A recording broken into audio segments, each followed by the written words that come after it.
मैं सबसे पहले एक I really want to raise this question that about 6% enrolment has decreased in school education. 6% enrolment घट गया है और पिछले एक साल में 1 करोड़ बच्चों का एनरोलमेंट घटा है। फाइन। तो मैं एक तो पहली बात ये कहना चाहता हूँ कि इससे ये जाहिर होता है कि जो एनडीए गवर्नमेंट की एजुकेशन पॉलिसीज है उसका असर अब नीचे तक दिखने लग गया है। मुझे लगता है कि हमारे जो पार्लियामेंट में फ्रेंड्स हैं वो लोग इस बारे में सरकार को घेरेंगे और उनसे ये सवाल पूछेंगे, why is it that children are leaving schools? In fact the enrolment, the dropout rate has increased now. It's gone up to 65% as per the latest report. और इंटरेस्टिंग बात ये है, सैडली ऑफ कोर्स, कि अब वो जो dice का data है उसको भी रॉ डेटा नहीं दिखा रहे ताकि रिसर्चर्स उसका एनालिसिस कर सकें। अब स्पेशल परमिशन देके केवल जो फाइन ट्यून्ड डेटा है वो देखने को मिलता है, यानी चोरी को छिपाने की कोशिश भी ये कर रहे हैं। यस, करने की बहुत सख्त जरूरत है। तीसरी बात मैं ये कहना चाहता हूँ कि ये देखिए, दिल्ली यूनिवर्सिटी ने अभी एक ऑर्डर निकाला है कि अगर आप टीचर्स किसी कॉन्फ्रेंस पे बोलने जाएंगे तो उससे पहले उन्हें अपना पेपर यूनिवर्सिटी को भेजना पड़ेगा। ये दिखा रहा है कि किस तरीके से आपकी हमारी आवाज को अब ये सिस्टम दबाने की कोशिश कर रहा है। और ये जो अब जो हायर एजुकेशन कमीशन का बिल जो चोरी ये लेके आ रहे हैं, ये भी उसी प्रोसेस में आगे बढ़ता हुआ एक कदम है जिसको पिछले सालों में लगातार टाला गया है। लेकिन अगर ये आ जाता है तो न केवल स्टेट गवर्नमेंट्स के राइट्स जाएंगे बल्कि टीचर्स के लिए इसमें एक और समस्या है कि जो 1956 का एक्ट है वो इससे रिप्लेस हो जाएगा। और उसके रिप्लेस होने का मतलब ये है कि जो सर्विस कंडीशंस की सोशलिस्ट प्रोटेक्शंस उसमें दी गई थी वो सारी चली जाएंगी। बोर्ड ऑफ गवर्नर्स चले जाएंगे, यूनिवर्सिटी से आ जाएंगे सॉरी, और उसकी जगह एकेडमिक काउंसिल्स और एग्जीक्यूटिव काउंसिल में जो टीचर्स का रिप्रेजेंटेशन है वो चला जाएगा। मैं ये कहना चाहता हूँ आखिर में कि एक जमाने में देखिए, टीचर फ्रेंडली तो सरकारें कभी भी नहीं रही, पर एक जमाने में जो गवर्नमेंट्स थी, उनकी पॉलिसीज थी, वो टीचर्स के सवाल को लेके इनडिफरेंट यानी उदासीन थी। लेकिन अब जो हम पिछले 10 सालों में देख रहे हैं वो क्लियरली एंटी टीचर पॉलिसीज है। और उसका जो बिल्कुल लास्ट एग्जांपल है, और उससे आपको वजह भी समझ में आ जाएगी, वो ये है कि जो यूजीसी ड्राफ्ट रेगुलेशंस आए हैं करियर एडवांसमेंट को लेके, उसके 2 क्लॉज बहुत खतरनाक हैं। एक ये कहता है कि आपके प्रमोशन के टाइम में ये देखा जाएगा कि आपने अपने इंस्टीट्यूशंस के लिए कॉर्पोरेट से कितनी फंडिंग रेज की, और दूसरा ये कि आपके कम्युनिटी वर्क को रिकॉग्नाइज किया जाएगा। यानी आप आरएसएस के लिए अगर जाके इलाके में काम करते हैं तो आपका प्रमोशन होगा, अगर आप कॉर्पोरेट से फंडिंग लाते हैं अपने इंस्टीट्यूशन के लिए तो आपका प्रमोशन होगा, वरना नहीं होगा। Thank you. धन्यवाद। सिर्फ शिक्षा का नहीं है, इस देश के गांवों, कस्बों, बीहड़, जंगल, छोटे छोटे जिलों से लेकर बड़े बड़े शहरों में जो दलित, आदिवासी, गरीब, पिछड़े, हाशियाई तबके से आने वाले छोटे से छोटे बच्चे से लेकर छात्र और युवा, उन सब के भविष्य, इस देश की बहुसंख्यक जनता के भविष्य पर, उनके जीवन पर जो बादल मंडरा रहे हैं संकट के, उस संकट के बादलों पर और इस देश के गरीब छात्र और युवा को किस तरीके से हर नई शिक्षा नीति के साथ और उसको लागू करने के अलग अलग चरणों के दौरान किस तरीके से बचे कुछ अधिकारों का पुलिंदा डस्टबिन में डालकर देश के गरीब बच्चों का, युवाओं का भविष्य और ज्यादा गर्दिश में किस तरीके से ढकेला जा रहा है, उस पर भी मंथन करने के लिए आज हम यहाँ पर मौजूद हुए हैं।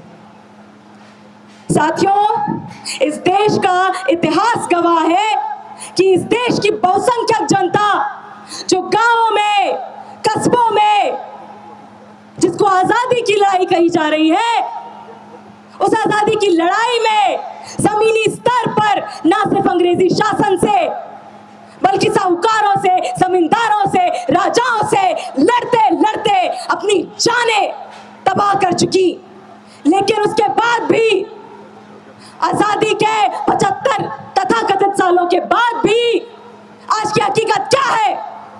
आज की हकीकत यह है कि देश की राजधानी में, बड़े बड़े विश्वविद्यालयों में जो सफाई कर्मचारी वहां पर सफाई करने जाता है, उसकी छोटी बच्ची की अगर जिंदगी की बात करें तो पास के सरकारी स्कूल में बिना नाको चने चबाए एक एडमिशन तक हासिल नहीं होता है। पास के सरकारी स्कूलों में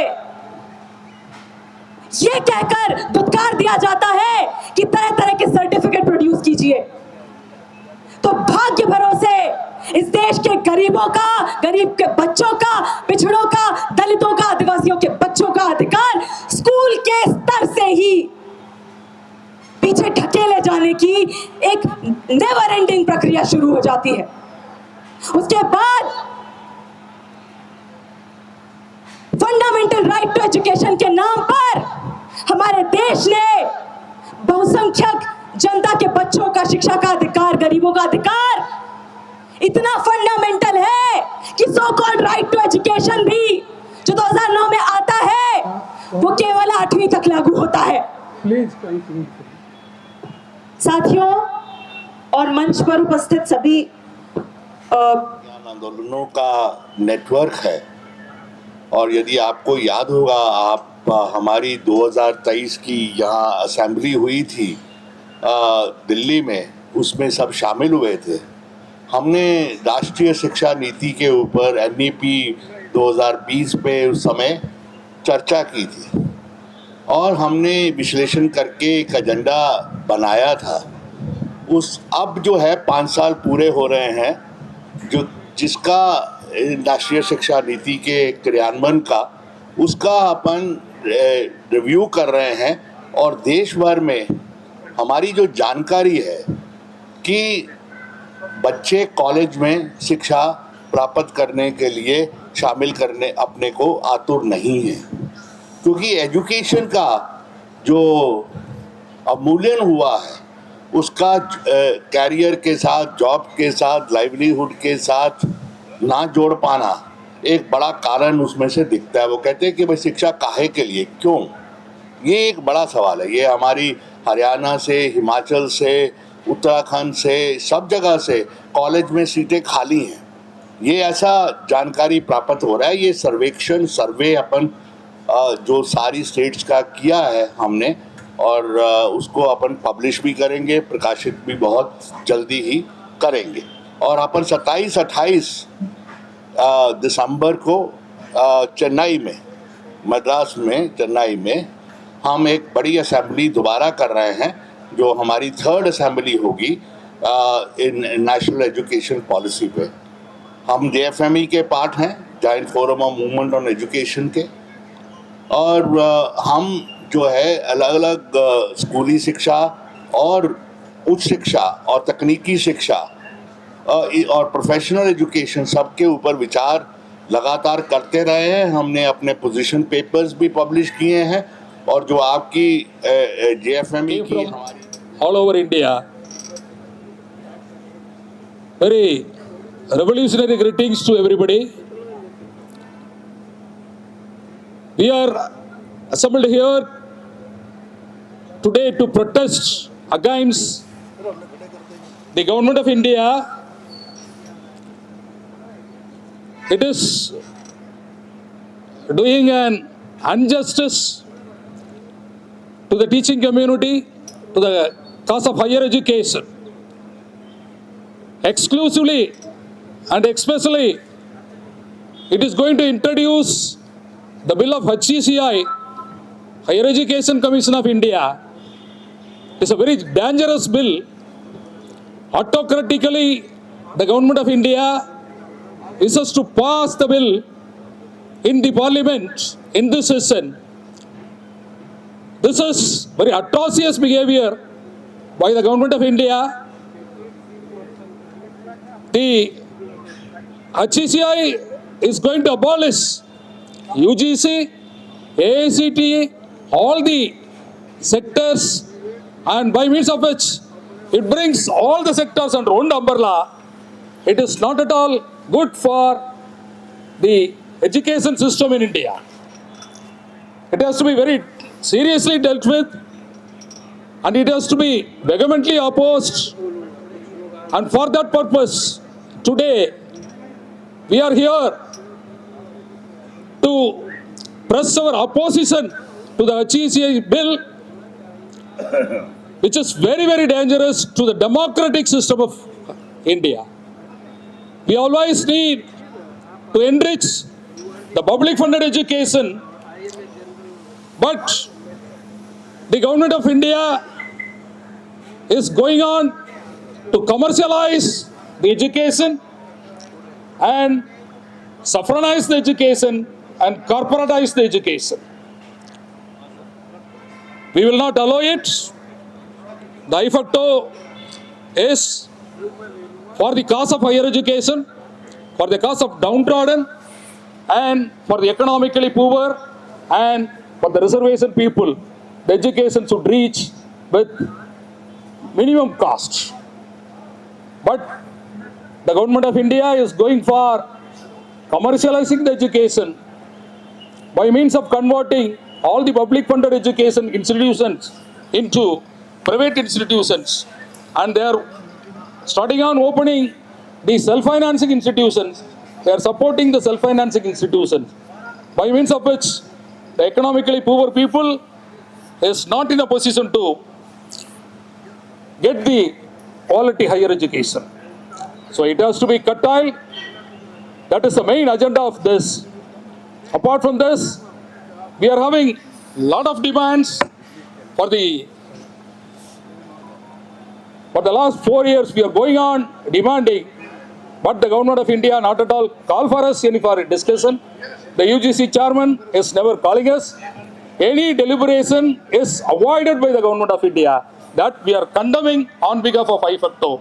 So immediately, the government of India, the MHRD ministers, has to call for the IFACTO leaders and have a good deliberation, which will give ideological impact on the education. That is our main demand. And apart from that, we are insisting the restoration of old pension scheme by abolishing the contributory pension scheme. That also in the long pending issue. And apart from that, the unemployment is a very big issue. The private sector is taken away the total system. The regular employment system, the regular appointments is not at all made by the government. That also should be taken care. So all these demands will be very long pending demands, genuine demands. It has to be taken care by the government of India. So on behalf of IFACTO, we once again request the government of India to immediately consider our all demands, which are all genuine demands. That has to be materialized immediately. Otherwise, our action program will be go further, and that will be the message today on behalf of IFACTO in the inauguration. And I request Professor Mohanty ji to give धरना में उपस्थित सभी अध्यापक और छात्र साथी, आज हम सबसे पहले फेडकुटा की तरफ से आप सबको नमस्कार और विशेष रूप से IFACTO को बधाई कि उन्होंने इस विरोध प्रदर्शन के आयोजन में एक नेतृत्वकारी भूमिका निभाई। आज हम लोग संसद के सामने एक विरोध प्रदर्शन कर रहे हैं, जिसी संसद के अधिनियम के तहत यूनिवर्सिटी ग्रांट्स कमीशन का गठन हुआ था। उसी अधिनियम या यूजीसी एक्ट के तहत ये कहा गया था कि कोई विश्वविद्यालय अगर बने या विश्वविद्यालय का दर्जा उसी संस्थान को दिया जा सकता है जो या तो संसद या किसी स्टेट असेंबली के अधिनियम के तहत जिसका गठन हो। यानी कि संस्थानों को एक स्वायत्त और इस पूरे शिक्षा की प्रक्रिया की एक स्वायत्तता सुनिश्चित हो, इसीलिए यह कहा गया था। लेकिन NEP 2020 जिसकी हम बात कर रहे हैं, वो लागू हुआ बगैर कोई संसद में विचार विमर्श या डिस्कशन के, और उसी प्रक्रिया को अब संसद में लाया जा रहा है HECI बिल के माध्यम से कि जो परिवर्तन शिक्षा व्यवस्था में विशेष रूप से उच्च शिक्षा में परिवर्तन की प्रक्रिया चालू है, उसको एक समाप्ति की ओर लाने के लिए ये HECI बिल को आज लाया गया है। अगर हम केंद्रीय विश्वविद्यालयों की बात करें, जो कि विश्वविद्यालय ऐसे हैं जो कि इसी संसद के किसी न किसी अधिनियम के तहत बनाए गए हैं, आज सभी केंद्रीय विश्वविद्यालयों में ये स्थिति है कि उनको एक सरकारी विभाग में परिवर्तित किया जा रहा है, जहां विश्वविद्यालय में क्या होगा, क्या पढ़ाया जाएगा, कैसे पढ़ाया जाएगा, उसके जो एकेडमिक जो प्रक्रियाएं हैं वो कैसी होंगी, वो ऊपर से तय होके लागू होती है। और जो सेवा शर्तें हैं अध्यापकों की, उनको भी जो संशोधित किया जा रहा है वो इस रूप से किया जा रहा है कि इस प्रणाली में कोई सवाल जवाब ना हो, कोई इसका विरोध ना कर सके। एक तानाशाही व्यवस्था जो है उसको तैयार करने का पूरा प्रयास चल रहा है। तो केंद्रीय विश्वविद्यालयों में एक के बाद एक केंद्रीय विश्वविद्यालयों में आप देखेंगे कि ऐसी एक परिस्थिति बनी हुई है, जिसके चलते पढ़ाई लिखाई की भी प्रक्रिया आज चरमरा रही है। विरोध तो तब भी हो रहा है, और इस विरोध का परिणाम यह है कि कई केंद्रीय विश्वविद्यालय हैं जिसमें कुलपतियों को हटाने का मांग उठाया गया है, और कुछ उनमें ऐसे हैं जहां स्थिति है कि कुलपति गायब है, विश्वविद्यालय में रह नहीं सकते। गेहूं के वाइस चांसलर बहुत दिन से विश्वविद्यालय से गायब है, तेजपुर यूनिवर्सिटी के वाइस चांसलर गायब है, हमारे जवाहरलाल नेहरू विश्वविद्यालय के भी वाइस चांसलर को हटाने की मांग उठाई गई है। तो ये एक प्रक्रिया जो चली आ रही है, जिसमें एक तरफ उच्च शिक्षा पर सरकारी नियंत्रण को बढ़ाया जाए, और दूसरी तरफ जो सरकार की जिम्मेदारी है, जो कि साधन उपलब्ध कराने का, सार्वजनिक रूप से साधन उपलब्ध कराने का, वो जिम्मेदारी से सरकार बच जाए। ये NEP का जो एसेंस है, इसको लागू करने की प्रक्रिया जोर शोर से चालू है। तो केंद्रीय विश्वविद्यालयों में ये प्रक्रिया पहले से ही लागू है, और इसीलिए हमारा जो संघर्ष है उसमें हो सकता है कि फौरी रूप से कोई मांग रखी जाए जो लगे कि हम अपने केवल सेवा शर्तों को लेके चिंतित हैं, शिक्षा व्यवस्था को क्या हो रहा है उसको लेके चिंतित नहीं है। लेकिन हमारे सेवा शर्तों की जो लड़ाई है, या बाकी सवालों की जो लड़ाई है, वो इस देश की शिक्षा व्यवस्था को बचाने की लड़ाई है। वो एक ऐसी लड़ाई है जो कि पूरे जनता की लड़ाई है, और हमारी एक जिम्मेदारी अध्यापक होने के नाते है कि हम उस व्यवस्था में रहते हुए देख रहे हैं, जब समझ रहे हैं कि किस तरह का नुकसान हो रहा है इस देश की आम जनता का, इस देश के विकास की प्रक्रिया को लेके जो हमला हो रहा है, उसको जब हम पहचानते हैं, तब हमारी जिम्मेदारी बनती है कि हम अपनी आवाज़ उठाएं और अपनी बात लोगों तक लेके जाएं। और ये धरना, ये प्रदर्शन इसी कड़ी का एक हिस्सा है, और ये लड़ाई आगे बढ़ेगी, और इसमें हमारा समर्थन और बढ़ेगा। इसी विश्वास के साथ मैं अपनी बात समाप्त करता हूँ। बहुत बहुत धन्यवाद। To JFME leaders on dais, my dear participants, good morning to all. I am Kathi Narasimha Reddy, working president of AISTF and also former teacher MLC. On behalf of All India Secondary Teachers Federation, I express full solidarity with IF2 JFME massive dharna, and also its important all demands. Due to the shortage of time, I would like to highlight 4 issues, major issues. One is TET issues. More than 25 lakhs teachers suffering from teacher eligibility test. All in-service teachers should be passed within the 2 years. Otherwise, they are all removed from the service. This is the serious issue. And all in-service teachers exempted, appointed before 2010. We demand to the central government amend should be RTA Act immediately and file review petition in Supreme Court also. Second thing is OPS restoration. We don't agree with new pension scheme or united pension scheme. We want only old pension scheme. Third one is NEP. Thousands of teachers posts are being abolished. Thousands of schools are going to be closed. Lakhs of students are left from the government educational institutions due to the implementation of NEP in our country. Fourth one is the union government clarified the Lok Sabha 3 days ago. DA not merged into basic pay. What we gained through long agitations has lost. Finally, we are suffering so many serious issues. We strongly demand to the union government resolve all issues immediately.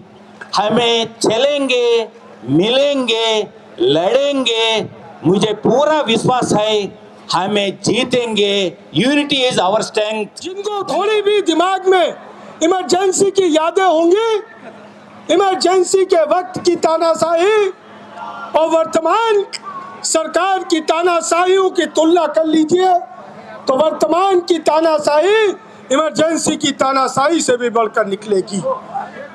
अभी हमारे general secretary हम दो हमारे दो के पैगाम को दे रहे थे कि केंद्र सरकार हम दो हमारे दो पर चल रही है. मैं कहता हूँ ये हम दो हमारा एक. कारपोरेट सेक्टर में एजुकेशन का आ जाना, कारपोरेट सेक्टर के हिसाब से आपकी पॉलिसीज का बनना, कारपोरेट सेक्टर के हिसाब से आपके शोषण की पृष्ठभूमि को तैयार करना, यह वर्तमान परिस्थितियां हैं. आप यूनिवर्सिटी को लोन देने के लिए तैयार हैं, उस लोन का रिपेमेंट कौन करेगा? किसान का बेटा करेगा, मजदूर का बेटा करेगा, गरीब का बेटा करेगा. पूंजीपतियों के बेटे देश के बाहर एजुकेशन लेने चले जाते हैं. पूंजीपतियों के बेटे बड़ी बड़ी प्राइवेट यूनिवर्सिटीज में पढ़ने चले जाते हैं, लेकिन गरीब और सामान्य परिवारों के बेटे बेटियां ये सेंट्रल गवर्नमेंट और राज्य गवर्नमेंट के फंडेड यूनिवर्सिटीज में पढ़ा करते हैं. आप ग्रांट देना बंद कर देंगे, आप यूजीसी को समाप्त कर देंगे, आप अपनी मोनोपोली से हम लोगों के वे तमाम अधिकार छीनने का प्रयास करते हैं. हम इसका पुरजोर विरोध करते हैं. और एआई फुक्टो संगठन को मैं विश्वास दिलाता हूं कि उत्तर प्रदेश के साथियों की दम पर, निकटवर्ती राज्य राजस्थान, हरियाणा और पंजाब की दम पर, तमाम राज्यों की दम पर जब दिल्ली की सड़कों पर और भी आंदोलन की आवश्यकता होगी, हम सब साथी एआई फुक्टो के झंडे के नीचे हमेशा की तरह खड़े दिखाई देंगे. मित्रों, इंडिगो की प्रॉब्लम के कारण हमारे साउथ के बहुत से साथी आज हमारे तक पहुंचने में छूट गए. तमाम के रिजर्वेशन और टिकट्स कैंसिल हो गए. ये केंद्र सरकार की एक नाकामी का उदाहरण है. मैं लंबी बात न करते हुए केवल इतना विश्वास दिलाता हूं कि संघर्ष के बाद आप लौट के जाते हैं. आपके विश्वविद्यालय के साथी एक ही प्रश्न करते हैं कि क्या लेकर आ गए. मित्रों, आज के जमाने में उपलब्धि एक आंदोलन और दो आंदोलन से नहीं होने वाली है. हमारे संगठन का आंदोलन सतत चलता रहता है और हमको ये विश्वास है किसी न किसी दिन एआई फुक्टो के इसी आंदोलन से हमारी सफलता होगी.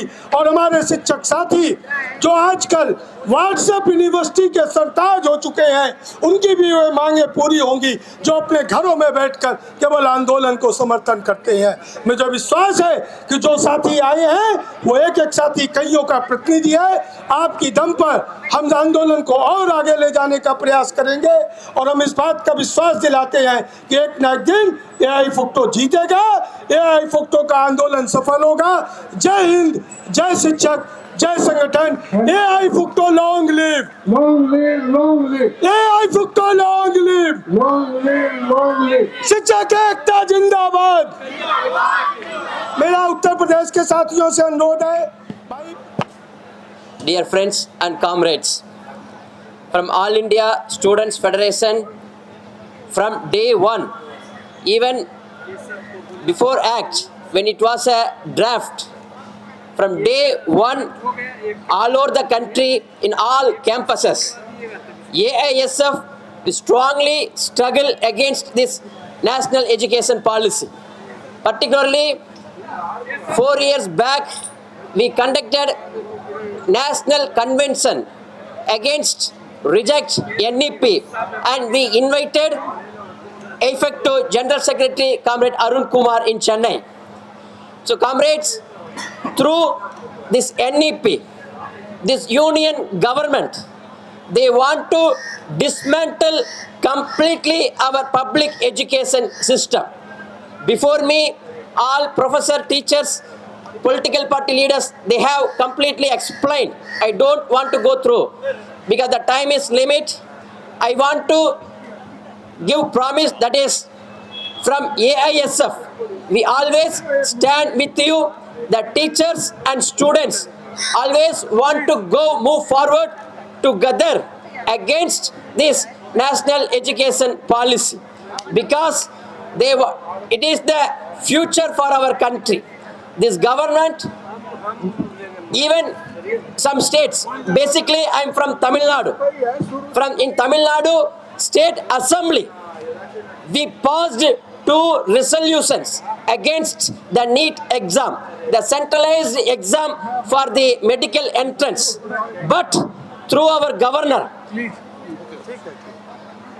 these presidents, they kept under the table. Our bill was still sleeping in the table.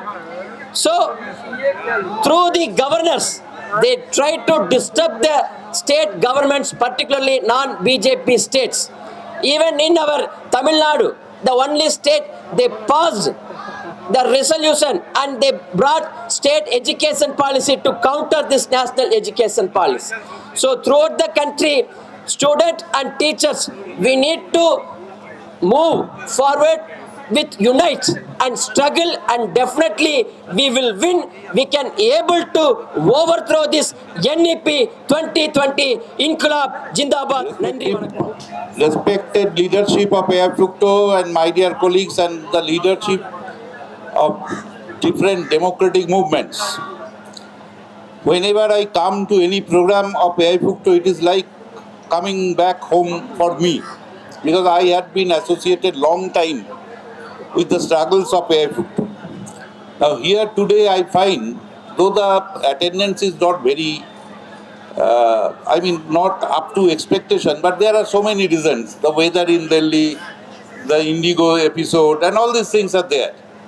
But still, I am very happy that at this juncture, AIFACTO has taken up such a program. Looking at the demands of AIFACTO, charter of demands which are being placed or which are being distributed here, what we find is this. A few demands. I just want to mention 3 demands. One is state. How silly it is, you understand, you will be appreciating that working and servicing teachers are asked to sit for test. But after 38 years of teaching, my experience shows each and every teacher has to give test every day in the class in front of the students. Even after that, they have to appear at tests. How ridiculous is this? So these are the things are being introduced to exclude number of good and eligible teachers. Similarly, yesterday or some 2 days before, the Heki bill was supposed to be placed in Parliament, but due to discussion on Bankim Chandra, it has been deferred and it will be discussed either tomorrow or day after tomorrow. I will request the leadership of AIFACTO to take up at least a symbolic program country-wise in protest of introduction of Heki bill and abolishment of UGC, in whatever may be the form, whatever form. But there should be some symbolic protest on the day it will be discussed on the Parliament. And also the demands of withdrawal of NEP 2020, withdrawal and discussion on draft UGC regulation 2024 and 2025, etc. All these things. Last two things I want to mention.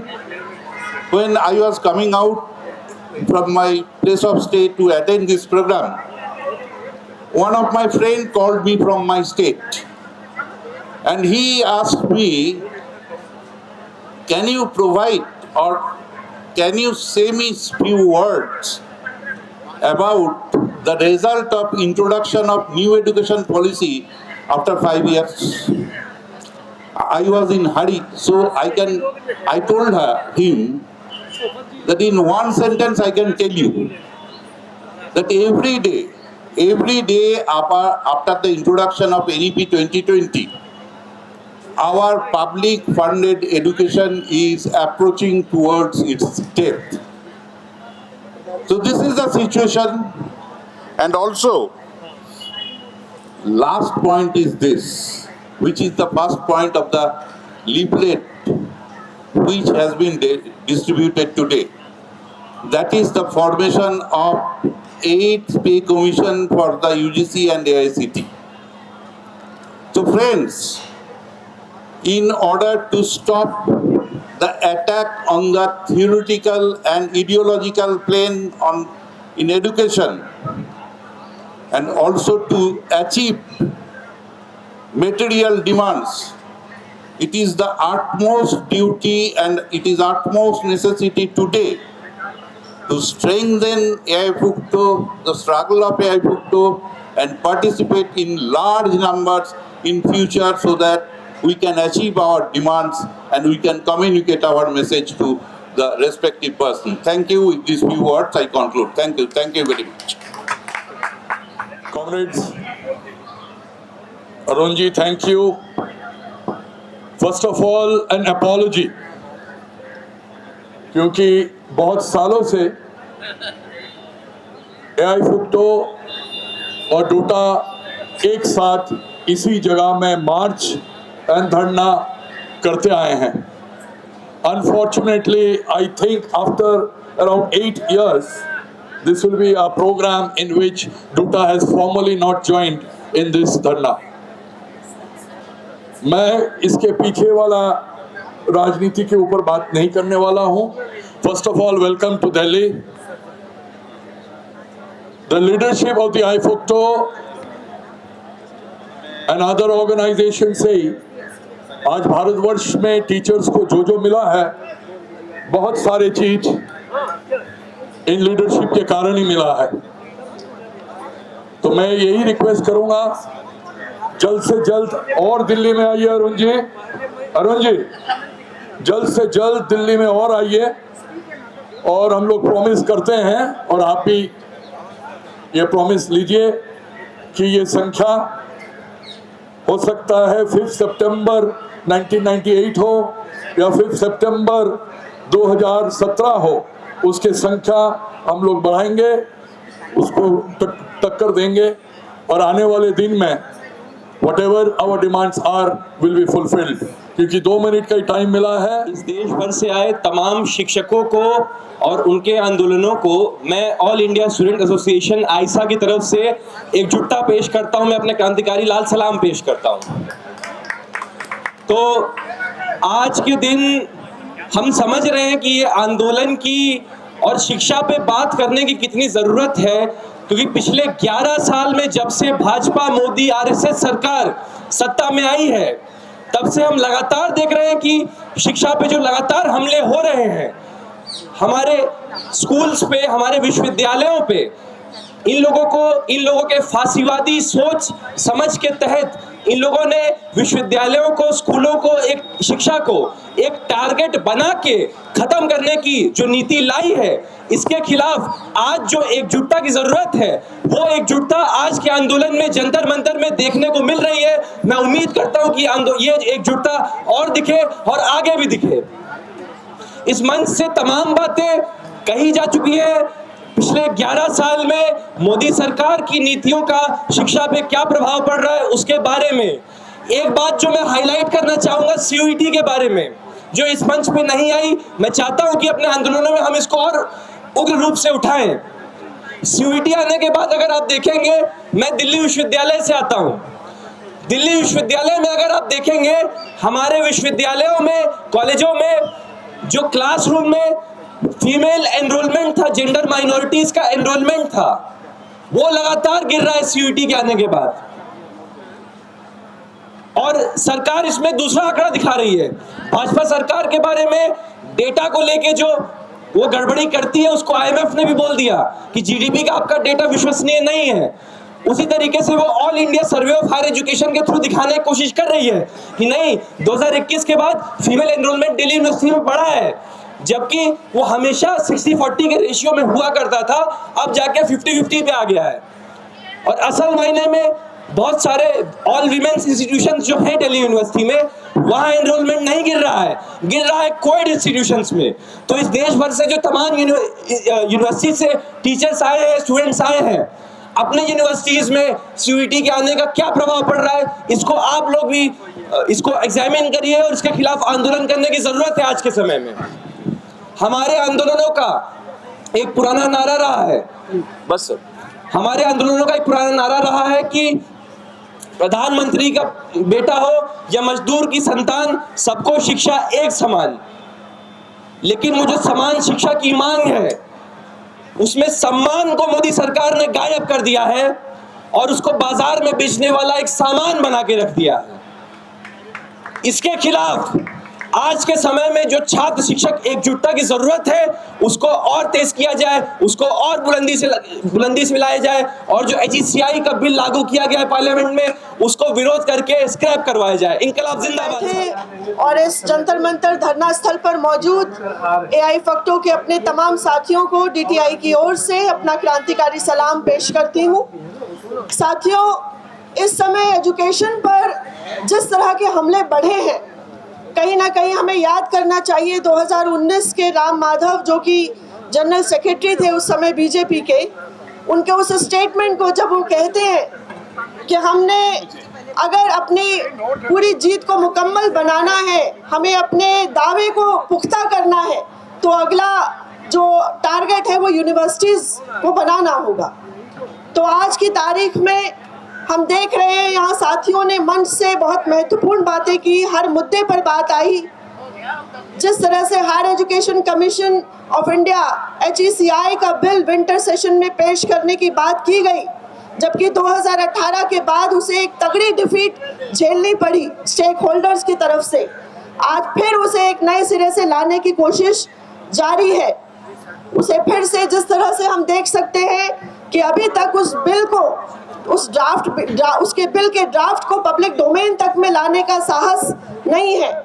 जिस तरीके से labour code bill को पास कराया गया, उसी तरीके से HECI bill के साथ भी ये रणनीति लेंगे। एआई फैक्टो के मंच से और तमाम जो यहाँ मेंबर ऑर्गेनाइजेशंस प्रेजेंट हैं, हमने दिल्ली में एक ऐसी मुहिम शुरू की, डीटीआई ने एक इनिशिएटिव लिया जिसके तहत आज हम एक बहुत बड़ा मंच बना पाए हैं, जिसका नाम है कोऑर्डिनेशन कमेटी अगेंस्ट HECI। इस कोऑर्डिनेशन कमेटी के साथ एक बहुत बड़े लेवल पर बहुत मास ऑर्गेनाइजेशंस हमारे साथ जुड़े, एक बड़ा फोरम बना, और हमारी मुहिम हर दिन हम मेंबर ऑफ पार्लियामेंट से मिल रहे हैं, जितने भी पार्लियामेंट्री पॉलिटिकल पार्टीज हैं उनके पार्टी हेड से हम मिल रहे हैं, और अपने डेलीगेशन के जरिए HECI के जो तमाम चुनौतियां हैं उनसे उन्हें अवगत कराते हुए उनके इंटरवेंशन के लिए रिक्वेस्ट कर रहे हैं, और हमें उस पर काफ़ी अच्छे रिस्पांस मिल रहे हैं। एक अच्छी मुहिम जारी है।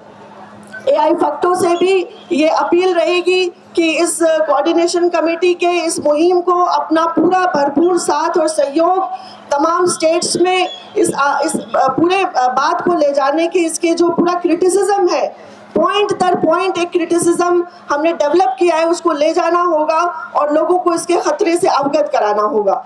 तो इसी के साथ मैं अपनी बात को समाप्त करूंगी, और एआई फैक्टो को आने वाले तमाम जो संघर्ष हैं उसमें उनके साथ एकजुटता कि हम यहाँ पर संकल्प करते हैं कि डीटीआई की तरफ से हम हर मोर्चे पर एआई फैक्टो के तमाम मुहिम में उनके साथ खड़े हैं।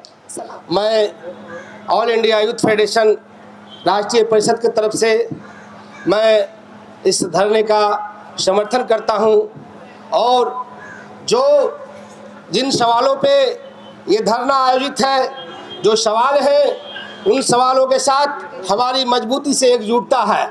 निश्चित तौर पर जो सवाल आपने उठाए हैं वो सवाल बहुत महत्वपूर्ण सवाल है। सवाल यह है कि देश के अंदर आज शिक्षा का स्तर गिरता जा रहा है। शिक्षक, छात्र, नौजवान, कर्मचारियों की कोई स्थिति देखने वाला नहीं है। ये सरकार मूलतः शिक्षा के अंदर किस तरह से जो है भगवाकरण शिक्षा का किया जाए, किस तरह से शिक्षा में निजीकरण किया जाए, सिर्फ इस प्रयास में लगी हुई है। हम कहना चाहते हैं कि निश्चित तौर पर छात्र, नौजवान और शिक्षक की एकता जब मजबूत बनेगी तो हम इसके खिलाफ मजबूती से लड़ सकेंगे। हम लड़ सकेंगे कि शिक्षा के अंदर जीडीपी का 10% शिक्षा के ऊपर खर्च करो। इस सवाल को लेकर हम लड़ाई को मजबूत कर सकेंगे। हम मजबूत कर सकेंगे कि जितनी भी रिक्तियां हैं, खासकर शिक्षा के क्षेत्र में, चाहे शिक्षकों की रिक्तियां हो, कर्मचारियों की रिक्तियां हो, इन रिक्तियों को जो है अविलंब भरे सरकार, इसकी हम बात उनसे मजबूती से कर सकेंगे जब हमारी एकता बनेगी। इसलिए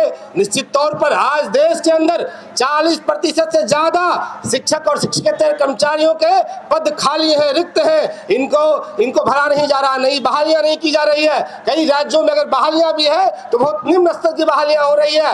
वहाँ रिक्तियां कुछ है और भर्तियां कुछ है। इसलिए निश्चित तौर पर आपका जो सवाल है जेन्युइन सवाल है। आप जो केजी से पीजी की लड़ाई आपका जो आपने जो पर्चे में दिया है उसका हम मजबूती से समर्थन करते हैं। ये हमारी भी लड़ाई है, ये हम भी इन सवालों पे लड़े हैं। इसलिए हम भी एक समान शिक्षा प्रणाली के लिए, देश के अंदर समान शिक्षा प्रणाली के लिए हमारी भी लड़ाई है। इसलिए हम आपके इन तमाम मांगों का Comrades, fellow travelers and fellow sufferers of higher education in our country, I, on behalf of Democratic Teachers Front, a constituent of Delhi University Teachers Association and a fraternal organization of IFACTO, FETCUTA and all the progressive teachers organizations in this country, on behalf of DTF, I salute all of you for assembling today at Delhi in this massive dharna, despite so much pressure, despite so much official apathy and adversity.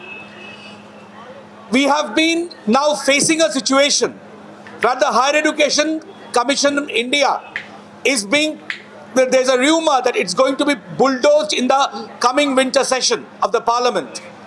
This clearly is an attack not only on the funding structure of higher education, it's an attack on the federal structure of higher education.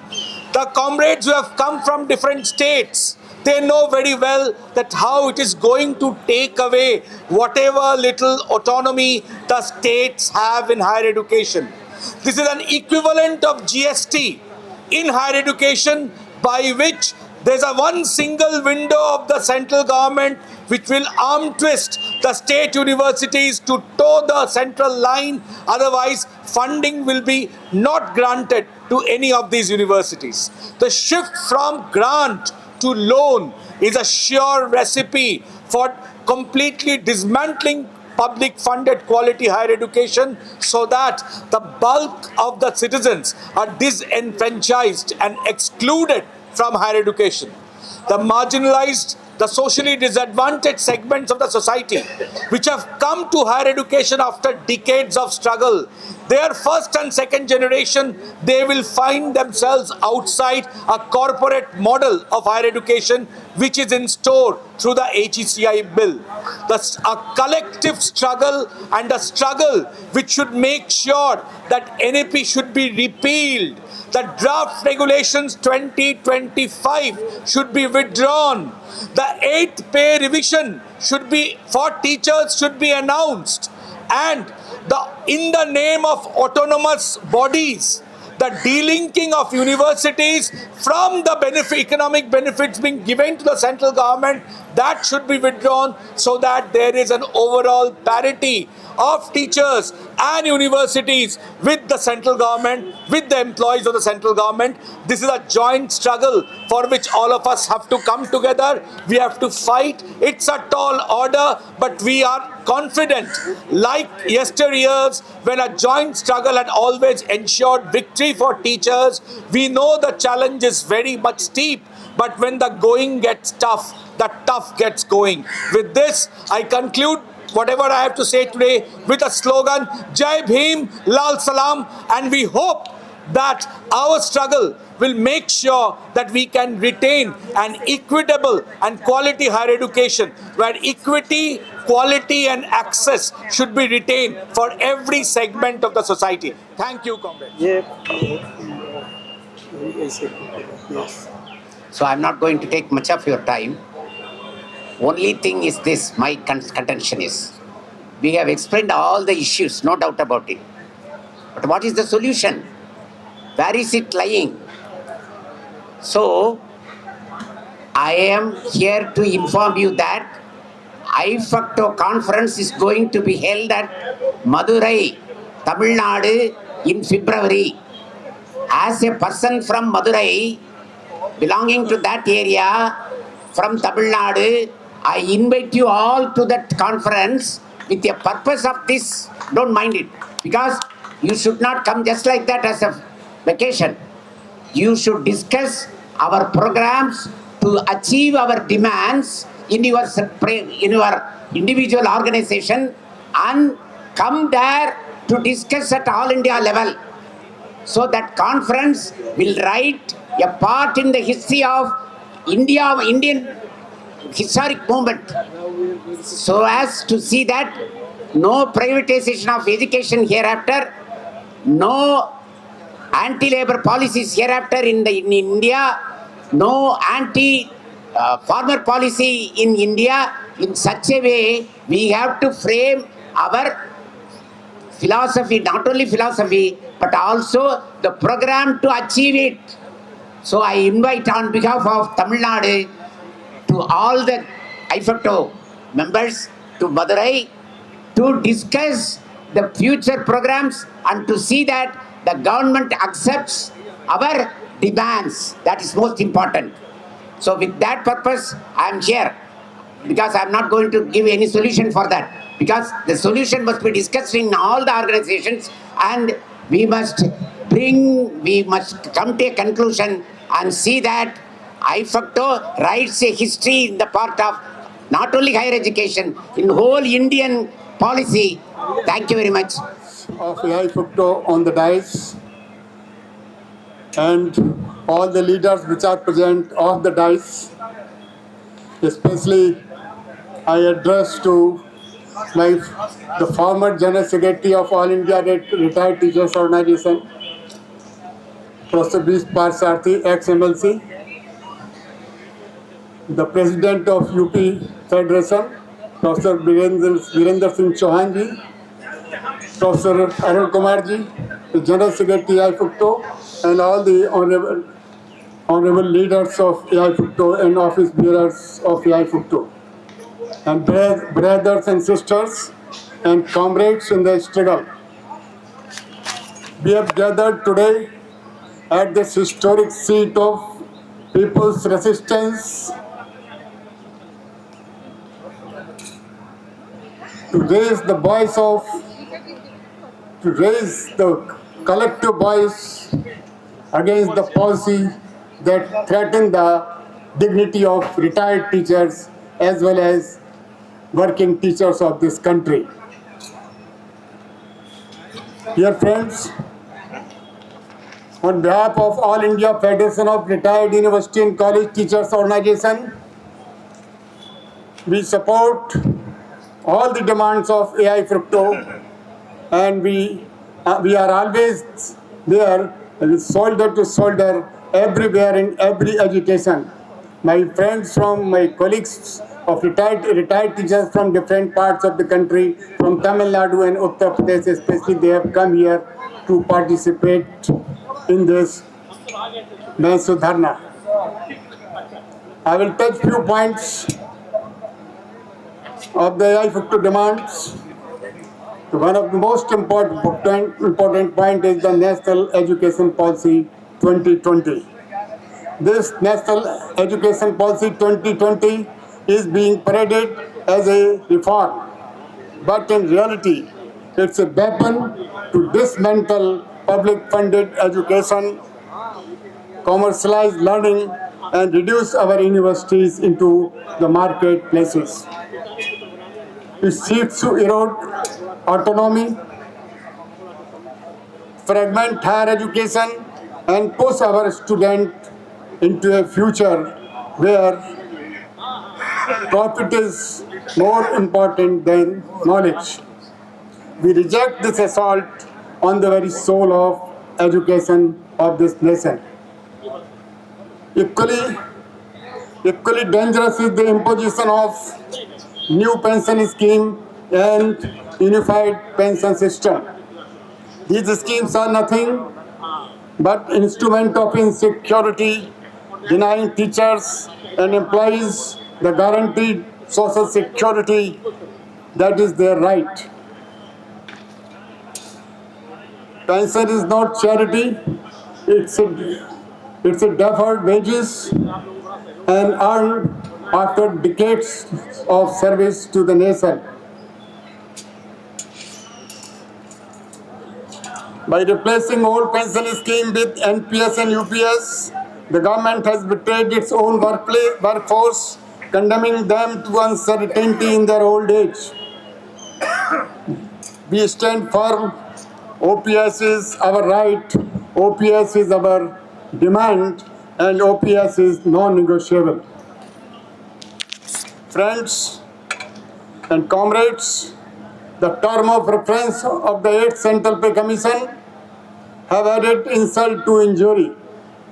Instead of addressing the widening gap between the old and new pensioners, instead of ensuring justice to those who built this nation's institutions brick by brick, the TOR seeks to divide, discriminate, and delay. It ignores the plight of retired teachers who struggle with rising cost of living, swelling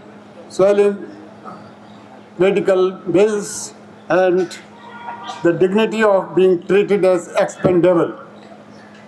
We say loud and clear, we will not accept a pay commission that pits pensioners against each other.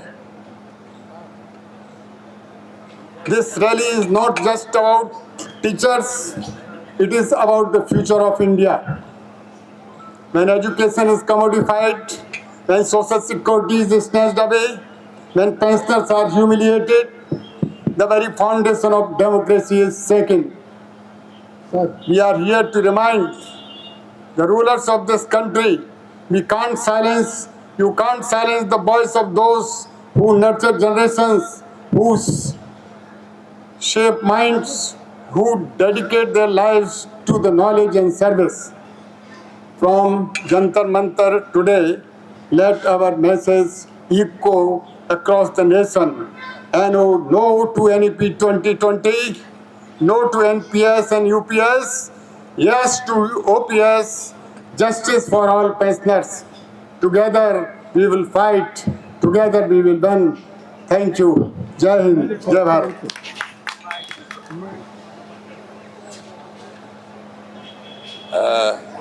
शिक्षक जो हैं college विश्वविद्यालय और कर्मचारी और तमाम छात्र संगठन की ओर से यहाँ पे आए हैं और केंद्रीय सरकार के समक्ष आपके सवालों को आप उठा रहे हैं। तो शुरुआती तौर पे तो मैं अपना पार्टी की ओर से ये लड़ाई और आप लोगों के प्रति हमारी जो एकजुटता है वो प्रकट करते हैं। असल में ये मुद्दे जो हैं, ये मुद्दे के मूलभूत जो दिशा है उसमें नया कोई परिवर्तन नहीं आया है। सरकार 2020 के नई राष्ट्रीय शिक्षा नीति पारित करने के बाद हम देख रहे हैं कि शिक्षा के अलग अलग क्षेत्रों में हमला बढ़ते जा रहा है। खास करके उच्च शिक्षा में हम देख रहे हैं कि हमारी संविधान के जो बुनियादी कल्पना थी कि हमारे देश विविधता से भरा हुआ है और विविधता के जरिए हमारे देश में एकता को बनाए रखने के जो सिलसिला था, शिक्षा उसके अंदर एक अहम भूमिका उनका था, लेकिन आज हम देख रहे हैं कि उसको केंद्रीकृत करने का पूरा सिलसिला जारी है। पहले यूजीसी के जरिए नए नए विधि, नए नए नियम कानून ये लागू कर रहे थे।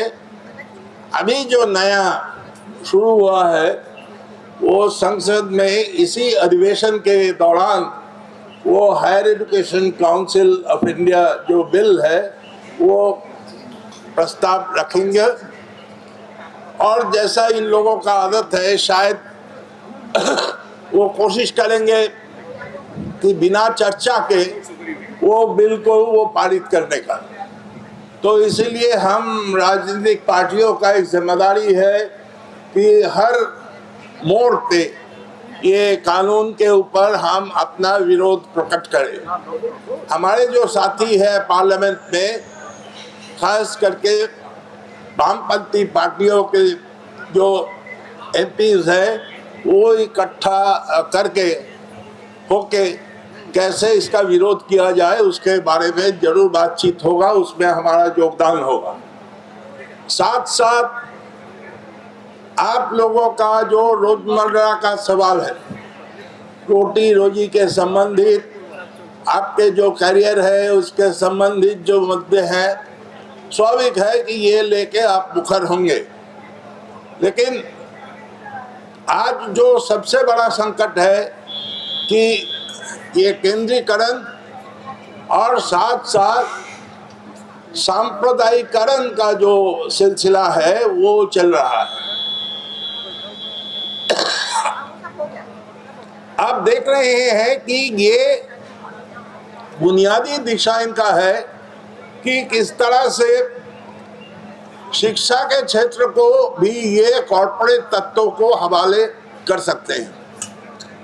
और ये जो निरंकुश एक केंद्रीकृत एक व्यवस्था है, इसका नकारात्मक क्या परिणाम हो सकता है ये अभी साफ है।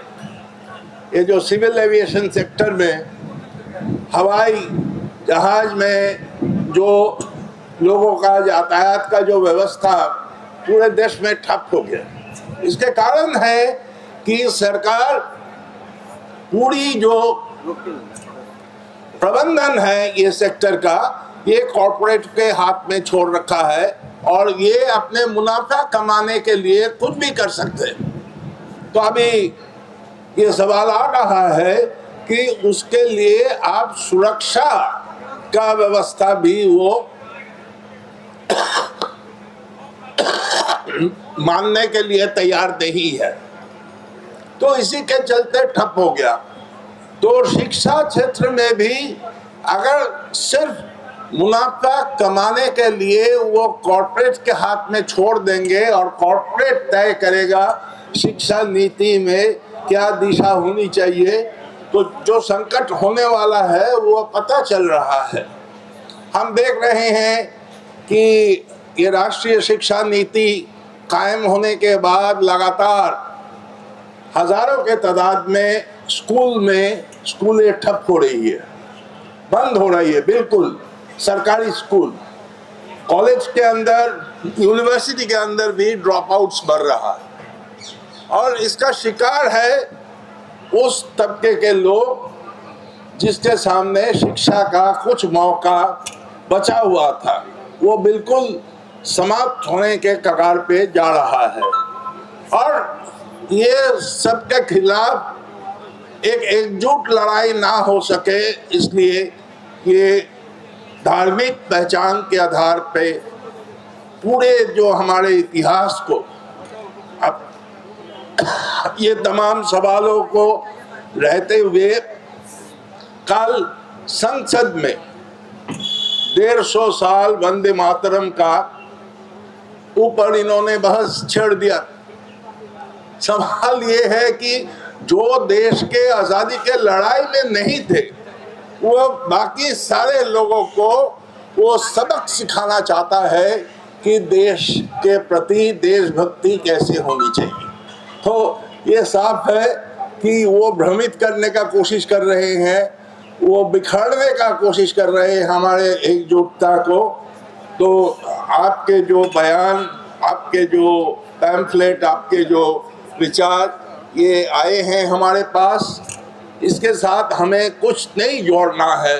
सिर्फ ये बोलना है कि सवाल सिर्फ दिल्ली में पार्लियामेंट मार्च का नहीं, हर स्कूल, हर कॉलेज और हर मोहल्ले में इसके खिलाफ एक चेतना पैदा करते हुए हमारा एकजुटता हम कितना सुदृढ़ कर सकते हैं इन नीतियों के खिलाफ, यही हमारे सामने चुनौती है। और जो संकल्प के साथ आप यहाँ पे पहुँचे हैं, नीचे लोगों को इकट्ठा करने में भी वो संकल्प आप बरकरार रखेंगे, इस उम्मीद के साथ दोबारा हमारी एकजुटता है आपके प्रति वो जाहिर करते हुए मैं अपना बात खत्म कर रहा हूँ। इनकलाब जिंदाबाद। बहुत बहुत धन्यवाद आपका, बहुत शुक्रिया सर। छात्र शिक्षक कर्मचारी एकता जिंदाबाद जिंदाबाद जिंदाबाद। लड़ेंगे जीतेंगे जीतेंगे जीतेंगे। साथियों, आप सबको बहुत बहुत मुबारक कि आप यहाँ पहुँचे दूर दूर से, देश के कोने कोने से। आज जो हमारी शिक्षा के साथ हो रहा है पूरे देश भर में, वो बिहार में जिस तरह से इन्होंने SIR किया और बुलडोजिंग कर रहे हैं, वो उससे कम नहीं है। शिक्षा में भी बुलडोजर चल रहा है लगातार। हमारे सारे विश्वविद्यालय, स्कूल का जो सिस्टम है पूरी तरह से क्रम्बल कर रहा है, गिर रहा है। यूनिवर्सिटीज़ में इतना बुरा हाल हो गया है कि अभी मैं तो 2 साल पहले रिटायर हो गई, लेकिन अभी मेरे साथी, हमारे पीढ़ी के जो साथी अभी यूनिवर्सिटी में हैं, कहते हैं कि लगता है कि हमको जेल खाने में बंद कर दिया है। दम घुट रहा है, ना ढंग से पढ़ाने को मिल रहा है, ना कोई भी सर्विस कंडीशंस पे हमारे मामले सॉर्ट आउट हो रहे हैं, चाहे वो पास सर्विस का मामला हो, या हमारे PhD MPhil का इंक्रीमेंट का मामला हो, चाहे हमारे पेंशन का मामला हो। और अब सुन रहे हैं कि पुराने ज़माने के जो पहले के जो पेंशनर्स चलते आ रहे थे, उनको अलग कैटेगरी में कर दिया जाएगा। तो ये सारे मुद्दे जो हैं कि जिस तरह से पूरा ऑपरेसिव एटमॉस्फेयर बन गया है, और नेशनल एजुकेशन पॉलिसी जो so called new education policy 2020 के बाद तो जिस तरह से गिरावट आई है, पूरी तरह से कमर्शलाइजेशन, प्राइवेटाइजेशन और कम्युनलाइजेशन का दौर चल रहा है। टीचर्स को सारे यूनिवर्सिटी की जो फंक्शनिंग है उसे वंचित रखा जा रहा है, चाहे वो एडमिशन हो, चाहे वो रिक्रूटमेंट हो, उसमें सिलेक्शन प्रोसेस कैसा हो, चाहे वो एग्जामिनेशन स्कीम हो, चाहे वो कोर्सेज हो, सब मामलों में बाहर से तय किया जा रहा है, बाहर से बन के आ रहा है। सीटें खाली जा रही हैं, स्टूडेंट्स को स्कूल में पढ़ने का कोई इंसेंटिव नहीं है, क्योंकि जब आपको एडमिशन टेस्ट में जाना है, जहाँ पे स्कूल के 12वीं के नंबर नहीं गिने जाते हैं, तो पढ़ने की क्या ज़रूरत है। तो हमारे स्कूल के साथी बताते हैं कि वहाँ पे पढ़ना लिखना छोड़ दिया है स्टूडेंट्स ने, और जो एक स्लो प्रोसेस ऑफ लर्निंग होती है, रीडिंग राइटिंग की, एनालिटिकल स्किल्स डेवलप करने की, वर्बल स्किल्स डेवलप करने की, वो पूरी तरह से ख़त्म की जा रही है। और बच्चे कोचिंग के लिए जा रहे हैं MCQ के लिए। MCQ मल्टीपल चॉइस क्वेश्चंस को करके, जिसमें चाहे आप गेस मार लो, चाहे पेपर लीक हो जाएगा, आपको पता चल जाएगा। वो कोचिंग इंस्टीट्यूट्स जिनको इंटरेस्ट है कि पेपर लीक करवाएं, और ऊपर NTA क्या कर रहा है सबको मालूम है। पेपर लीक होते हैं और कोई जिम्मेदारी नहीं ठहराई जाती। NTA राज कर रहा है, जितनी भी गड़बड़ हो कोई उनको छू नहीं सकता। और इसी तरह से आप देखेंगे कि जब सीटें खाली जा रही हैं, प्राइवेट यूनिवर्सिटीज़ में सीटें भरती जा रही हैं, उनके मज़े हो रहे हैं, लेकिन हमारी पब्लिक फंडेड यूनिवर्सिटीज़ में पूरी तरह से हमारी महिलाएं नहीं आ रही हैं। बहुत महिला स्टूडेंट्स के तादाद में कमी हो गई है, और वंचित कैटेगरी से बच्चे आ नहीं पा रहे हैं, वो CUET भी नहीं क्लियर कर पा रहे हैं, पहले से फिल्टर हो जा रहे हैं। और आने के बाद जिस तरह का माहौल है वहाँ पे, आपके कोर्सेज को इतना डाइल्यूट कर दिया गया है NEP में। आपका कोर्स कंटेंट में मेन कोर सब्जेक्ट का 80% कंटेंट होता था, वो घटा के 50% कर दिया है। और सारा टाइम बच्चे वैल्यू एडेड कोर्सेज और स्किल डेवलपमेंट कोर्सेज, जिनके नाम से इंडियन नॉलेज सिस्टम ठूसा जा रहा है, जिसमें सिर्फ एक ब्राह्मणिकल सांस्कृतिक टाइप का एजुकेशन कोर्सेज उनको दिए जा रहे हैं, वो बच्चों के लिए वो राहु केतु की तरह कहते हैं, हम इनसे दूर भागना चाहते हैं। साथियों, मैं आपको बता दूं कि दिल्ली यूनिवर्सिटी एक लेबोरेटरी की तरह है, JNU भी एक लेबोरेटरी की तरह है, जो हमारे साथ हमारे कोर्सेज के साथ इन्होंने किया है, पूरे देश में लागू कर रहे हैं, वो टेम्पलेट पूरे देश में लागू कर रहे हैं। बच्चे को एडमिशन मिलता है बिना जाने के कोर्स में है क्या।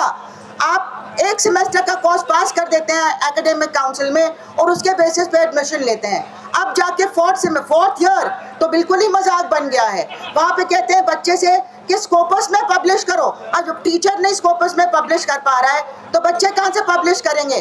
और सीनियर टीचर्स के ऊपर ये दबाव है कि आपको उनको रिसर्च करवाना है और अगर उनका पब्लिकेशन नहीं हुआ तो आपकी जिम्मेदारी है और आपके वर्कलोड में नहीं गिना जाएगा 14-16 में, ये ओवर एंड अबव आपको कराना पड़ रहा है। तो हमारे साथी जो हैं, जो अभी यूनिवर्सिटीज़ में हैं, परेशान है, कहते हैं हम किसी तरह से छोड़ना चाहते हैं। कोई प्लेजर, कोई सेटिस्फैक्शन नहीं रहा पढ़ाने में और ऊपर से सारा टाइम ब्यूरोक्रेटिक कंट्रोल रहता है। आपका जो डिसेंट है, डेमोक्रेटिक स्पेसेस हैं, पूरी तरह से ख़त्म किए जा रहे हैं। कोर्स बनाने के टाइम कुछ लठमार लोग खड़े हो जाते हैं कि हम सिलेबस में कास्ट वर्ड नहीं यूज होने देंगे, हम जेंडर वर्ड नहीं यूज होने देंगे, हम ये तय करेंगे कि ये नहीं होगा, ये रखा जाएगा, ये नहीं रखा जाएगा। मुगल पीरियड को हटा दो। और इकबाल एंटी नेशनल पोएट है, नेवर माइंड कि उन्होंने सारे जहां से अच्छा लिखा है, लेकिन वो एंटी नेशनल, उनका नाम हटा दिया गया। हमारे वाइस चांसलर भी ऐसा कहते हैं और सब जगह विश्व हिंदू परिषद और RSS के लोगों को बुलाया जा रहा है एज चीफ गेस्ट। आप अपने जहाँ पे पॉलिटिकल एक्टिविटी करते हैं कीजिए। University is a public funded institution, हम सब उसके लिए पैसा दे रहे हैं, हमारे टैक्स कट रहे हैं, वो पूरी जनता की अमानत है। आप किस तरह से उसको मिसयूज कर रहे हैं अपनी पोजीशन को पॉलिटिकली, आइडियोलॉजिकली, एक तरह की पॉलिटिक्स आइडियोलॉजी वहाँ पे बढ़ाने के लिए। गीता का पाठ चल रहा है, महाभारत का पाठ चल रहा है, कोई चीज़ क्रिटिकली एग्जामिन नहीं की जा रही है। तो पूरा कम्युनलाइजेशन चल रहा है हमारी यूनिवर्सिटीज़ में और कोई बोलने के लिए तैयार नहीं है। हमारे हेड्स ऑफ डिपार्टमेंट, हमारे डीन्स सब डर के चुप रहते हैं। डरने की इतनी कोई ज़रूरत है भी नहीं, फिर भी लोगों ने अपने आप अपनी ज़बान पे ताला लगा लिया है और लेट डाउन कर रहे हैं अपने स्टूडेंट्स को, आने वाली पीढ़ी को, जिस पीढ़ी को आपसे पूछेगी कि जब आप ये सब हो रहा था तो आप क्या कर रहे थे। तो ये जवाबदेही हम सब की बनती है। अगर हम यहाँ पे आए हैं तमाम ताकतों से लड़के, तमाम प्रिंसिपल्स, वाइस चांसलर्स को दिखा के कि हम जा रहे हैं, हमारा अपना संगठन है, हम टीचर्स के लिए और स्टूडेंट्स के लिए खड़े हैं, इसलिए मैं आपको मुबारकबाद देती हूँ। इसी तरह से अगर हम खड़े रहे तो और लोग भी साथ आएंगे। अगर हम डर गए तो ये लोग पूरी तरह से हमारे ऊपर हावी हो जाएंगे और ये माहौल पूरी तरह से ख़त्म हो जाएगा। हम किसी को नहीं बचा पाएंगे, अपने बच्चों को भी नहीं बचा पाएंगे। इसलिए खड़े रहना, लड़ना बहुत ज़रूरी है। अभी ये हायर एजुकेशन कमीशन बिल चोरी छुपे बिना ड्राफ्ट को पब्लिक डोमेन में डाले लिस्ट कर दिया इन्होंने पार्लियामेंट में कि HECI बिल आ रहा है। साथियों, आपको याद होगा 2018 में जो ड्राफ्ट आया था, पूरी तरह से उसमें स्टेट की पावर खत्म की जा रही थी। स्टेट्स की पावर खत्म करके पूरा सेंट्रल कंट्रोल एजुकेशन पे, स्टेट यूनिवर्सिटीज़ पे भी, स्टेट कॉलेजेस पे भी, फंडिंग को UGC को खत्म करके जो HEC आएगा, फंडिंग को उसके दायरे से बाहर कर दिया है। फंडिंग सेंट्रल गवर्नमेंट देखेगी। आप जाके घुटने टेक के सेंट्रल गवर्नमेंट के सामने हाथ मल के कहेंगे माय लॉर्ड आप हमें दे दीजिए कुछ पैसा, और अगर वो नहीं देते हैं तो आप कैसे अपनी यूनिवर्सिटीज़ आप चलाएंगे और किस तरह से वो आइडियोलॉजिकल तरीके से बांटा जाएगा और इस तरह से ख़त्म किया जाएगा जो so called non performing institution हैं। तो HEC का जो रोल होगा वो होगा प्यूनिटिव, रेगुलेटरी, ये बताना कि ये यूनिवर्सिटी ठीक नहीं कर रही है। आउटपुट देखेंगे, इनपुट देखने की हिम्मत नहीं इनको। आप बिना फंड दिए, बिना टीचर दिए, बिना इंफ्रास्ट्रक्चर दिए, बिना लेबोरेटरी दिए सोचते हैं कि रिमोट एरियाज में भी बहुत बढ़िया परफॉर्मेंस होगा। कितनी मेहनत से टीचर्स तैयार करते हैं बच्चों को, आप उनकी मेहनत को नहीं देख रहे हैं। और अगर उनका ये लेवल ऑफ परफॉर्मेंस होता है तो वो एक कोई पैम्पर्ड इंस्टीट्यूशन से कहीं ज़्यादा माना जाना चाहिए, लेकिन आप वो नहीं देखेंगे। आप कहेंगे of with its head, of with its head, खत्म कर दो उसकी फंडिंग और ख़त्म कर दो। तो ये हमारे देश को इसकी ज़रूरत है क्या? हमारे देश की सबसे बड़ी ज़रूरत है कि जो गरीब तबके से लोग, जो इनइक्वालिटीज़ हमारी इतनी ज़बरदस्त है, उनको कम करने के लिए हायर एजुकेशन और जनरल एजुकेशन क्या कर पा रहा है। ये नहीं कि गरीब को और गरीब बना दो और अमीर को सिर्फ उसको फ़ायदा उठाने दो। तो इस तरह से हमारे संविधान की वैल्यूज़ को ख़त्म करके, हमारी एजुकेशन की वैल्यूज़ को ख़त्म करके ये कहते हैं कि हम वैल्यू एजुकेशन सिखाएंगे, आर्ट ऑफ बीइंग हैप्पी सिखाएंगे। सब सख्त नाखुश हैं, सख्त अनहैप्पी हैं, लेकिन टीचर कह रहा है how to be happy to students and teachers are both extremely unhappy. तो ये हमारे देश में चल रहा है साथियों। अगर आज हम खड़े नहीं हुए तो जिस तरह से हिटलर की जर्मनी में वो देश कभी बहुत सालों तक अपना सर ऊंचा नहीं कर पाया, और कोई बाहर से, कोई सेकेंड वर्ल्ड वॉर की तरह बाहर से हमको बचाने के लिए नहीं आने वाला है। पूरी दुनिया में तबाही चल रही है, तो इसलिए हमें खुद अपने पैरों पे खड़ा होके अपनी लड़ाई खुद लड़के, और तमाम जितने संगठन और तबके लड़ रहे हैं, चाहे वो महिलाएं हो, चाहे वो किसान हो, चाहे वो ट्रेड यूनियन हो, सबके साथ मिलके, क्योंकि सबको शिक्षा में गहरा इंटरेस्ट है, क्योंकि सबके बच्चे पढ़ना चाहते हैं, सब चाहते हैं कि उनके बच्चों को अच्छी पढ़ाई मिले और वो आगे लाइफ में बढ़ें, और समाज में हम लोग किसी तरह से गैर बराबरी खत्म करके एक बेहतर समाज बनाएं। इसलिए सबको साथ मिलकर लड़ना पड़ेगा। ये एक की लड़ाई नहीं, पूरे देश की लड़ाई है। और इसी के साथ मैं अपनी बात खत्म करती हूँ कि हम लोग HECI के लिए अपने जो पॉलिटिकल लीडर्स उनके पास जा रहे हैं, डेलीगेशन जा रहे हैं JFME के, और कई उन्होंने प्रॉमिस किया है कि टेकअप करेंगे इस मामले को, कि कम से कम आप फीडबैक लीजिए स्टेक होल्डर से, उसके बाद आप बिल लाइए, और वो बिल जो है पहले स्टैंडिंग कमेटी में भेजा जाए, जो अब लगता है कि ये लोग सीधे लाके बुलडोज करके उसको पास कर देंगे। तो हम लोग को विजिलेंट रहना है, अपने अपने इलाकों में वापस जाके प्रोटेस्ट ऑर्गेनाइज करने हैं हाई एजुकेशन कमीशन बिल के खिलाफ। और इसी के साथ मैं अपनी बात खत्म करती हूँ। इनकलाब जिंदाबाद, हमारी लड़ाई जिंदाबाद। I'm here to extend once again my party's support to the fighting teachers under the leadership of IFFTO.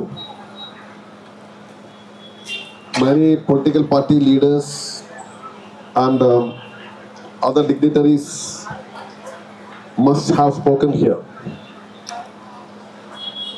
And the teaching community, the students and the youths, all of us are demanding that the NEP must be withdrawn. NEP 2020 is an anti-federal legislation which undermines the basic structure of our education system. So this must be withdrawn. And there are many other pressing demands as well. As we all know, in this winter session, this Higher Education Commission of India bill is likely to come up for discussion. That is another example of over-concentration of power in the hands of union government. Unfortunately, we have a government at the national center which have no faith in real democracy, which have no faith in the federal character of this country. The mother organization, the controlling body of this government is RSS, and RSS is an organization which have no faith in democracy.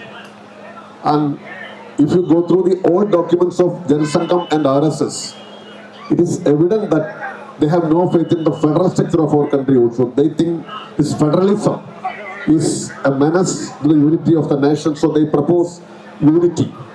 So there are a number of legislations which strengthen the hands of union government only, undermining the federal states.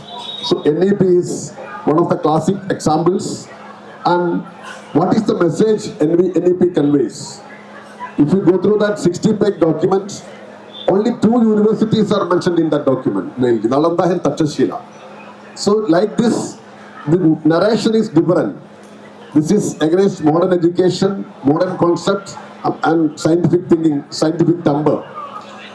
In fact, you know, each and every occasion, they want to divide the country. For example, now the Vande Mataram discussion is taking place in the parliament. Rajya Sabha is, I think it's already started. Lok Sabha already discussed the issue.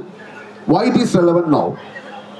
Not because these people had no role in India's independent movement, we all know that. They were in fact betrayed the movement. But now they want to make use of each and every opportunity to divide this nation. Bengalis going to face elections in the coming year. So, anticipating that and to get some votes, they are now taking up this discussion of Vande Mataram. And in fact, the Prime Minister and other ministers are delivering a lot of things. From where these people are getting this much information? No idea, no clue, no authenticity. But I think actually these people should be sent to a hospital of history. We need to start a history hospital in our country where all these people, BJP leaders, should be sent. Then this anti-Nehru virus, anti-independent movement virus, this is very much in their brain. So we are passing through a very, very challenging period, comrades. We have to save this country, and for that, the unity of students, teachers and youth is a prerequisite. And I hope this unity, there are lots of students and youth attending this dharna, and together we will try our level best to save this country. And I don't want to take much of your time. I am with you, will be with you, and we will fight together and in all possible manners. This bill is coming up for discussion in the Parliament in winter session. We will fight out and we will at least try to send it to select committee in whatever forms available. In fact, it's not that easy task, but one day, for sure, we will win. And with this hope, I conclude my speech. And once again, I extend my revolutionary greetings to you all who had come to attend this Dharna of Teachers. Thank you. Thank you very much.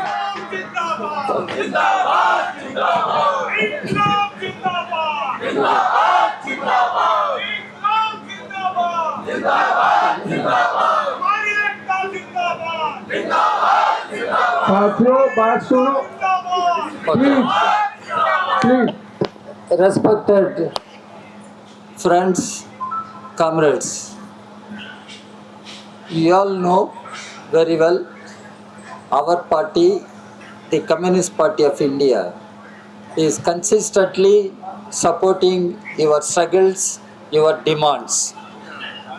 Now also I have come here to reiterate our solid support and solidarity to your struggles, and we fully appreciate the demands which you are raising. Comrades, friends, education is important in the development of any society. But today, education is not given that priority, that importance by the government of the day. I mean the government, union government, headed by Mr. Modi as Prime Minister. During 1960s, Kothari Commission made the recommendation at least 6% of budgetary provision GDP should be given to education. Now we are in 2025. You are asking 10% of budgetary provision should be given to education. We have been demanding, but the present government is not listening to us. The present government has its own agenda, I must tell you, here my comrade Santosh is sitting here. He is member of Rajya Sabha. Parliament is meeting for winter session. He was the first to raise your demands on the floor of the Parliament, and he extended our party's support to the struggle led by IFACTO. And now he is present. I am here as General Secretary of the party. We reiterate our support to your struggles, your demands. And you all know our party has been consistently opposing NEP 2020. It has its own agenda because it is RSS which dictates the policies to BJP-led government here, union government.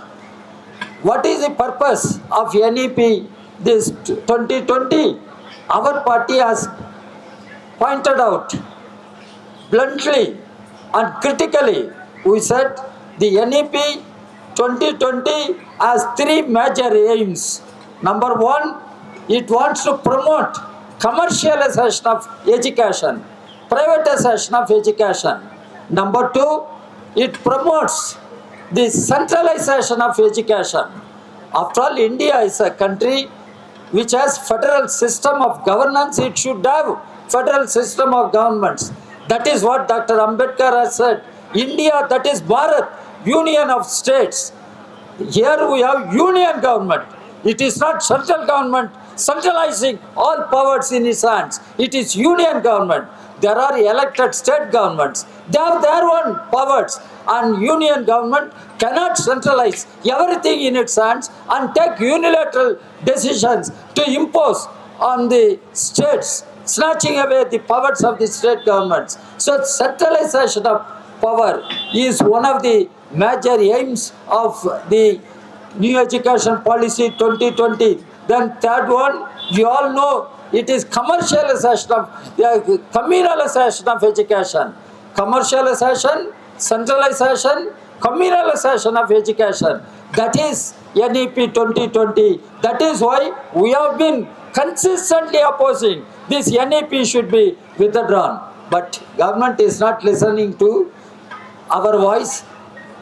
Government is not listening to the voice of you.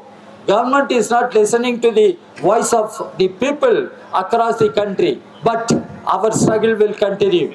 Our struggle will continue. We will save not only education, we will save India from the right-wing communal fascist forces. This is what I want to declare before you. You are fighting for save education.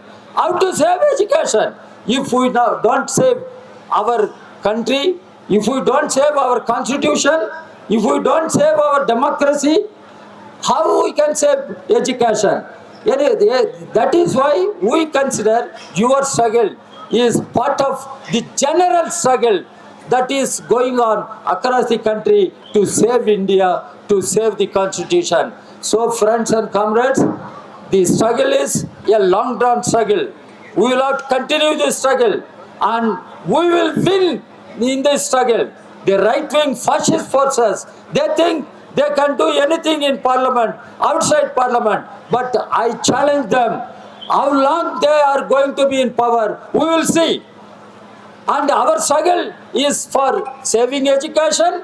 Our struggle is for saving the whole country and the constitution. So friends, let us continue to fight and let us intensify our struggle. Let us reach out not only the teaching community, student community, let us reach out to all sections of the people. Now, the government is shamelessly taking steps against the working people, What are these 4 labor codes? You must have studied. What are these 4 labor codes? It is nothing but assault on the working people, both in organized sector and unorganized sector, both in formal sector and informal sector. The 4 labor codes are shameless efforts by Modi government to protect and promote big business houses, corporate houses, and education is neglected. So our struggle is a long-term struggle. Let us continue our struggle. Let us intensify our struggle. Our party will be with you and is with you.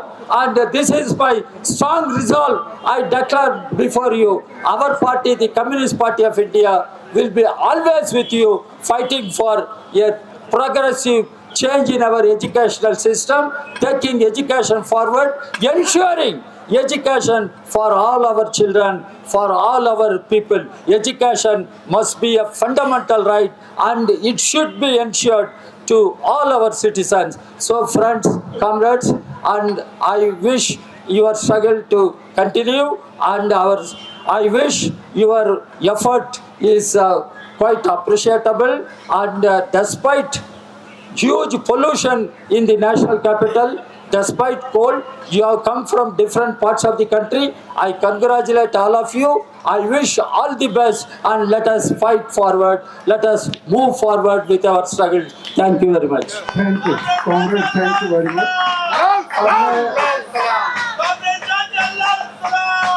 अब मैं आग्रह करूंगा अरुण जी से लोग बहुत बहुत सलाम, क्योंकि आज इस देश में बड़ी एकता की ज़रूरत है, हिम्मत की ज़रूरत है, आंदोलन की ज़रूरत है और कोई रास्ता बचा नहीं है। और इस दौर में अगर इस दौर में हम लोग हिम्मत नहीं हम लोग दिखा पाएंगे, इस दौर में अगर नहीं लड़ पाएंगे तो बाद में बहुत देर हो चुकी होगी। और इसीलिए ऐसे दौर में शिक्षा के सवाल पर जो हमने देखा कि छात्र, शिक्षक, विश्वविद्यालय से लेकर के स्कूल तक पूरे देश में इतने बड़े राष्ट्रीय आंदोलन जो आप लोग एक बनाना चाहते हैं, तो सबसे पहले इसके लिए आप तमाम साथियों को बहुत बहुत इसके लिए बधाई और हमारी पार्टी की ओर से पूरा समर्थन इस पूरे आंदोलन के लिए। शिक्षा इस समय हमारे देश में सबसे बड़ी ज़रूरत है हमारी। इस देश के गरीबों के लिए बाबा साहब ने एक ही नारा दिया था, शिक्षित बनो, संघर्ष करो, संगठित हो। और शिक्षा का अधिकार, संगठित होने का अधिकार और संघर्ष करने का अधिकार, ये तीनों अधिकार आज खतरे में है। इलेक्शन और एजुकेशन, अभी इलेक्टोरल पर्ज चल रहा है SIR के ज़रिए। SIR के ज़रिए लोगों को चुनाव से बाहर कर दो, और जो हायर एजुकेशन के नाम पर अभी कमीशन बनने वाला है, जो तमाम इस समय कानून बन रहे हैं, लोगों को शिक्षा से बाहर कर दो। गांव में तो प्राइमरी स्कूल तक भी बंद कर दिया जा रहा है, बच्चों का खाना भी बंद कर दिया जा रहा है। बिहार में अभी सरकार बदली और हमने देखा कि बदली तो नहीं, फिर से सरकार आई और एक खबर आ रही थी कि बच्चों को मिड डे मील में अंडा दे करके फोटो खिंचवा करके फिर उसके बाद अंडा उन लोगों से छीन लिया गया। ये मजाक भी शिक्षा के नाम पर बच्चों के साथ हो रहा है, और वहाँ से ले करके जो हायर एजुकेशन तक। और अभी इसी सत्र में जब ये हायर एजुकेशन की भी बात हो रही है, इंडियन स्टैटिस्टिकल इंस्टीट्यूट जहाँ से मैं पढ़ा हूँ, आज देश का गिने चुने जो संगठन जहाँ बचा हुआ है, संस्था जहाँ कुछ ऑटोनॉमी थी, जहाँ थोड़ा बहुत भी एक रिसर्च के नाम पर कुछ इंडिपेंडेंस था, उसको भी ख़त्म करने के लिए वो बिल भी आ रहा है, ISI बिल 2025। तो कुल मिलाकर के आज शिक्षा के ऊपर एक तो कॉरपोरेट का हमला है, उसको मुनाफा चाहिए। बहुत सारे कॉलेज है, उसको अगर बंद कर दिया जा सकता है तो शायद ज़मीन मिल जाएगी। बहुत सारे विश्वविद्यालयों को बंद कर दिया जाए तो उसमें भी बहुत ज़मीन मिल जाएगी, क्योंकि इनको तो बहुत विश्वविद्यालय चाहिए नहीं, बस एक व्हाट्सएप यूनिवर्सिटी काफ़ी है। और कोई यूनिवर्सिटी इनके लिए बोझ है, वो यूनिवर्सिटी को धीरे धीरे बंद करना चाहेंगे कि पूरे देश के शिक्षा को व्हाट्सएप यूनिवर्सिटी के हवाले कर दिया जाए। तो वैसे में एक तरफ तो पूंजी का हमला और दूसरी तरफ जो RSS का हमला। कल ही संसद में 10 घंटे की बहस हुई और उस बहस को सुनते हुए मैं हैरान हो रहा था कि इस बहस में जिनको इतिहास से मतलब है वो तो पता करेंगे कि भाई कब लिखा गया था और कब तय हुआ था, कौन कौन लोग थे तय करने वाले, कैसे कैसे तय हुआ था। ये तो अगर आपके पास शिक्षा हो तभी आपको जानकारी मिलेगी, और अगर ना हो, मेट्रो में आते हुए सुन रहे हैं लोग, बस मोदी जी का भाषण सुन रहे हैं, उनके लिए तो मोदी जी जोर जोर से जो बोलेंगे वही सच है, वो बोल देंगे 80% लोगों के पास वही बात जाएगी। इसलिए आज बड़ी लड़ाई है शिक्षा को बचाने के लिए, क्योंकि इसको नहीं बचा पाएंगे तो दिमाग को नहीं बचा पाएंगे, और वो लेबोरेटरी बनेगा, वो उनका लेबोरेटरी बनेगा। और दुनिया भर में जहाँ जहाँ फांसीबाज आया उसने इसी तरीके से दिमाग को भी कब्जा किया है, मन को भी कब्जा किया है। और इसीलिए बड़ी लड़ाई है शिक्षा के अधिकार के लिए। इतनी बड़ी एकता जो आप लोग बना रहे हैं, हम लोग कोशिश करेंगे कि इसमें व्यापक जनता की भी भागीदारी हो, कोशिश करेंगे कि छात्रों की भागीदारी हो, हर स्तर पर भागीदारी हो, और इस देश में इसके ज़रिए जो पूरे फेडरलिज्म, शिक्षा एक समय में तो हमारे राज्यों का अधिकार था, अब धीरे धीरे धीरे धीरे हर मामले में इतना सेंट्रलाइजेशन हो रहा है तो कुछ तो बचेगा नहीं। एक व्हाट्सएप यूनिवर्सिटी पूरे देश में, 1 नेशन 1 यूनिवर्सिटी 1 आइडियोलॉजी, और बिल्कुल एक कमीशन बना करके हमारे ऊपर थोपा जाएगा और इसीलिए वक्त रहते हम लोगों को एकताबद्ध होकर लड़ना होगा। इसी से रास्ता निकलेगा। किसानों ने जो हमारे सामने एक मॉडल पेश किया कि अगर लंबी लड़ाई हम लड़ सकते हैं, अगर व्यापक एकता अगर बना सकते हैं, तो इस देश में अभी भी हमारे पास वो ताकत है कि हम चीज़ों को रोक सकते हैं। जो किसानों ने करके दिखाया, अभी लेबर कोड आया है मजदूरों के ऊपर, इसमें भी वही दिक्कत है कि बहुत सारे मजदूर जिनके लिए अभी तो इस समय कोई कानून नहीं है, और इसीलिए जो नया कानून आ रहा है उनको शायद बहुत फर्क नहीं पड़ता क्योंकि उनको जानकारी नहीं है, उनके पास जो मौजूदा कानून थे उन कानूनों का भी कोई फायदा कभी मिला नहीं। लेकिन फिर भी बड़े पैमाने पर मजदूरों की भी एकता चाहिए।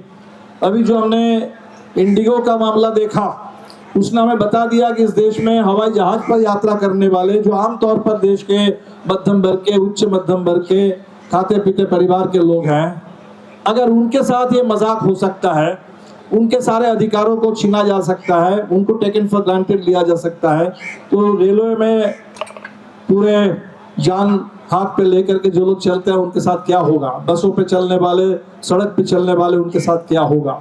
तो ये पूरा बुलडोजर राज जो पूरे देश में आ रहा है, बुलडोजर का सबसे बड़ा हमला हमारे दिल दिमाग पर, हमारे शिक्षा पर, हमारी ज़मीन पर, हमारे रोजी रोटी पर, और इसके खिलाफ मिल करके लड़ना होगा। बड़ी एकता बने। ये देश में दूसरी आज़ादी की लड़ाई से कम कुछ भी नहीं है। आज़ादी जब मिली थी, आज़ादी के साथ हमें बहुत कुछ, उस आज़ादी के साथ संविधान मिल गया था, इस संविधान में वोट डालने का अधिकार मिल गया था, जिसके लिए वर्षों दुनिया के बहुत सारे हिस्सों में लोगों को लड़ना पड़ा, और बहुत लंबी लड़ाई के बाद ही वो अधिकार मिला। वो बहुत सारे अधिकार एक तरह से थोक भाव में हमें मिल गया था आज़ादी के साथ साथ, और आज एक एक अधिकार के लिए हमें लड़ना पड़ेगा। एक एक अधिकार के लिए लड़ेंगे तभी बचा पाएंगे, उसको मजबूत बना पाएंगे। आप लोग जिस सवाल को लेकर लड़ रहे हैं, हम कोशिश करेंगे पार्लियामेंट के अंदर भी हमारे जो भी सांसद हैं, पूरे इंडिया गठबंधन के, हमारी पार्टी के भी 2 सांसद हैं इस समय, वामपंथ के और भी कुछ सांसद हैं, हम लोग बिल्कुल कोशिश करेंगे कि पार्लियामेंट के अंदर इसको रोका जाए, और पार्लियामेंट के बाहर जहां सबसे ज़्यादा ज़रूरी है, सबसे ज़्यादा पार्लियामेंट में कितनी बहस होती है, वहाँ इसको लेकर के बहस हो गई। कल इस पर कोई बात ही नहीं थी, कोई बात नहीं थी जिसको लेकर के बात का बतंगड़ बनाने के लिए कल 10 घंटे बर्बाद किए गए। लेकिन जो मुद्दे हैं जिस पर बात होनी चाहिए इस देश में, रोजगार का सवाल, शिक्षा का सवाल, किसानों का सवाल, इस देश के छोटे दुकानदारों का सवाल, इस देश के तमाम जो हमारे नौजवान जेल में सड़ रहे हैं इस समय, उनके ऊपर यूएपीए है, वो सारे लोग 5-5 साल, 6-6 साल, अभी आपके हैनी बाबू, हमने देखा कि 5 साल बाद नौकरी भी चली गई, बदनाम कर दिया गया पूरे देश में, 5 साल के बाद अभी निकल करके आए हैं। तो इसी तरीके से पूरे देश में अब बस तय हो गया है कि किसी भी एक कोई लेख लिख दो, एक कोई सवाल उठा दो, एक कोई नारा लगा दो, बस आपको 5 साल हम जेल में रख देंगे, 7 साल जेल में रख देंगे। तो ऐसे दौर में हिम्मत तो चाहिए। बिना हिम्मत अगर हम लोग खामोश रहेंगे, लड़ेंगे नहीं, तो आगे चल करके तो इतिहास तो पूछेगा, आगे की पीढ़ियां पूछेंगी कि भाई उस समय आप लोग कहाँ थे, क्या कर रहे थे। तो ये वही निर्णायक दौर हमारे सामने है जो हमने कभी सोचा नहीं था कि देश में ऐसा दौर आएगा, शिक्षा के ऊपर ऐसा हमला होगा, विश्वविद्यालयों के ऊपर ऐसा हमला होगा, लेकिन आज हो रहा है। जब हो रहा है तो हम लोग बिल्कुल लड़ेंगे इस देश में, इस पूरे दूसरी आज़ादी की इस लड़ाई में। आप लोगों की इस एकता को मैं सलाम करता हूं और आपके आंदोलन को हर संभव तरीके से भरपूर समर्थन देने का वादा करते हुए आप तमाम साथियों को फिर एक बार बहुत बहुत बधाई। क्रांतिकारी अभिवादन।